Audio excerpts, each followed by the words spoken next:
Hi friends, இது Sunday காலையில எப்பவும் போல வந்து டே வந்து ஸ்டார்ட் ஆயிடுச்சு. காலையில சண்டே தானே கொஞ்சம் லேட்டா எந்திரிக்கலான்னு பார்த்தா, இன்னைக்கு கூழ் ஊத்துற வேலைலாம் இருக்குன்றதால, வேலைலாம் கொஞ்சம் அதிகமா இருக்கிறதால சீக்கிரமாவே எந்திரிச்சாச்சு. இந்த ஒரு ஒரு நல்ல நாளு அந்த மாரி நாள்ல தான் வந்து இந்த பூவே கிடைக்காது இல்லையா? அந்த மாரி தான் வந்து பார்த்தீங்கன்னா, இந்த வெள்ளிக்கிழமையும் பூ கிடைக்கலையா, இன்னைக்கு படைக்கிறதுக்குமே பூ இல்லன்றதால, காலையிலே ஏதாவது பூலாம் தேறுதான்றதுக்காக பூலாம் வந்து பறிச்சுட்டு இருந்தேன். வெள்ளிக்கிழமையும் வந்து பூ இல்ல. பூக்காரங்க அந்த பூக்கார பாட்டியுமே வந்து வரல. ஏன்னா முகூர்த்த நாள் நெறையா இருக்கிறதுனால விலை ஜாஸ்தியா இருக்கிறது நான் வரமாட்டோமான்னு சொல்லியிருந்தாங்க. அதே மாரி வரல.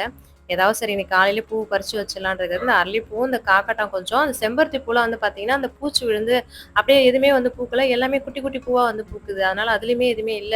சரி கிடைச்ச வரைக்கும் கொஞ்சம் சாமிக்கு வந்து கோயிலுக்கு எடுத்துட்டு போறதுக்காக காலையில கட்டி வச்சுட்டோம் அப்படிங்கிறத எடுத்து வச்சுட்டு, அதுக்கப்புறம் இந்த துள்ளு மாவு சொல்லுவோம் இல்லையா? கூழ் ஊத்துறப்ப அந்த துள்ளு மாவு வந்து எடுத்துட்டு போவாங்க. அதுக்காக சரி காலையில பச்சரிசி ஊற வச்சலான்னு ஊற வச்சுட்டேன்.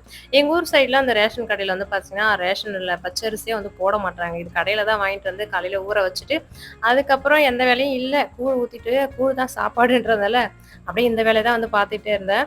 இன்னைக்கு வந்து எந்திரிச்சு இதெல்லாம் வந்து செய்வேனா என்னன்னே தெரியல. ஏன்னா வந்து நேத்து திருவண்ணாமலை போயிட்டு நல்லா வெயில்ல வண்டியில போயிட்டு வந்ததால சுத்தமா எனக்குமே உடம்பு முடியல. அவருமே வந்து முடியல. இந்த ஹோட்டல்ல வந்து எப்பவுமே வந்து ஹோட்டல் சாப்பாடு எனக்கு ஒத்துக்கவே ஒத்துக்காது. அதனால நான் அதிகமா வந்து சாப்பிடவும் மாட்டேன். ஒரு 5 மணிக்கு போயிட்டு அந்த மதிய சாப்பாடு சாப்பிட்டதால உடம்புக்கு ஒத்துக்கலையா என்னன்னு தெரியல. நேத்து ஃபுல்லா என்னாலுமே எந்திரிக்க முடியல. அவருக்குமே வந்து உடம்பு முடியல. அந்த வண்டியில வந்து செம்ம வெயில் வேற காயுதா, அதுல போயிட்டு வந்ததாலயா அப்படின்னு தெரியல. எந்திரிச்சு எப்படி இன்னைக்கு வந்து செய்ய போறேன்னு தான் நினைச்சிட்டு இருந்தேன். நேத்து கூழ் தொழவதுக்கு என்னால வந்து எந்திரிக்கவே முடியல. 9:30 மணிக்கு எந்திரிச்சு கொஞ்சம் கூழ தொழவி வச்சுட்டு வந்து படுத்துட்டேன். காலையில சரி முடிஞ்ச அளவுக்கு செய்யலாம். மதியம் காலையில சாப்பிட்டேனே அதேதான். அதுக்கப்புறம் மதியம் சாப்பிடல, நைட்டும் சாப்பிடல. இப்ப காலைல வரைக்குமே பார்த்தீங்கன்னா, எதுவுமே நான் சாப்பிடல. சரி படைச்சுட்டு கூழ் குடிக்கலாம் அப்படின்ற மாரி தான் செஞ்சுட்டு இருந்தேன். இந்த கூழ் தொழவுறதுக்குமே இந்த குண்டா வந்து சரி வருமான்ற மாரி தான் நேத்து வந்து தொழவிட்டே இருந்தேன். அந்த குண்டானுக்கு வந்து கரெக்ட்டா தான் இருந்திருக்கும் போல இருக்கு. நான் தான் பத்தாதோ அந்த மாரி ஆயிட போகுதுன்னு சொல்லிட்டு 2 குண்டானா வந்து மாத்தி வச்சு தொழவி வச்சிருந்தேன். அதுக்கப்புறம் பார்த்தீங்கன்னா, குண்டா வந்து கரெக்ட்டா தான் இருந்திருக்கும் போல இருக்கு. நான் தான் வந்து 2 டைமா வந்து மாத்தி வந்து தொலைவிட்டேன் போல இருக்கு. கூழ் வந்து பார்த்தீங்கன்னா, சூப்பரா இருந்தது. நான் கூட புளிக்காம இருக்குமோ! நம்ம வந்து லேட்டா வந்து மாவு கரைச்சு வச்சிருக்கோம்னு நெனச்சிருந்தேன். இந்த டைம் வந்து கூழ் வந்து உப்புல இருந்து எல்லாமே வந்து சூப்பரா வந்தது. கூழ் பார்க்கறதுக்குமே நல்லா இருந்தது. கம்புலாம் நெறையா போட்டு. நான் சின்ன வயசா இருக்கிறப்ப அம்மா வீட்ல கூழ்லாம் தொழவிருக்காங்க. ஆனா, அந்த அளவுக்கு நான் கத்துக்கினது கிடையாது. இங்க வந்து எங்க மாமியார் வந்து இந்த வெயில் நாள் வந்தா கூழ் தொழுவாங்களா, அவங்க கிட்ட கத்துக்கினது தான் கூழ் தொழவுறதெல்லாம் வந்து. அதுக்கப்புறம் கூழ் தொழவுறதெல்லாம் கத்துக்கினேன். ஆனா, களி கிண்டுறதுக்குமே சொல்லிக் குடுத்தாங்க. அத வந்து எனக்கு மண்டையில வந்து ஏறவே இல்ல.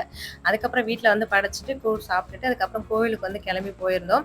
இன்னைக்கு பார்த்தீங்கன்னா, பூ இல்லன்றதால இந்த பிளாஸ்டிக் பூ வாங்கி கிட்டத்தட்ட ஒரு 4, 5 வருஷத்துக்கு மேல இருக்கும்னு நெனைக்கிறேன். இன்னைக்கு தான் வந்து தேடி புடிச்சு, சரி பூ எங்க வைக்காம போறதுனால அந்த பூ வந்து வச்சுட்டு போயிருந்தேன். ஏன்னா, ஒரிஜினல் பூ வைக்கிறத விட, இந்த பிளாஸ்டிக் பூலாம் அந்த அளவுக்கு எதுவுமே எனக்கு பிடிக்கல சுத்தமா. சும்மா போயிட்டு வந்து எடுத்து வச்சுட்டேன். கூழ் வந்து பார்த்தீங்கன்னா, எங்க போர்மன சாமி தெருவுக்குலாம் வந்த பிறகு தான் வந்து கூழ் எடுத்துட்டு போய் ஊத்திட்டு வருவாங்க. நாங்க வந்து கொஞ்சம் கல்யாணத்துக்கு போகணுன்றதால சீக்கிரமா போய் ஊத்திட்டு வீட்டுக்கு வந்துட்டோம்.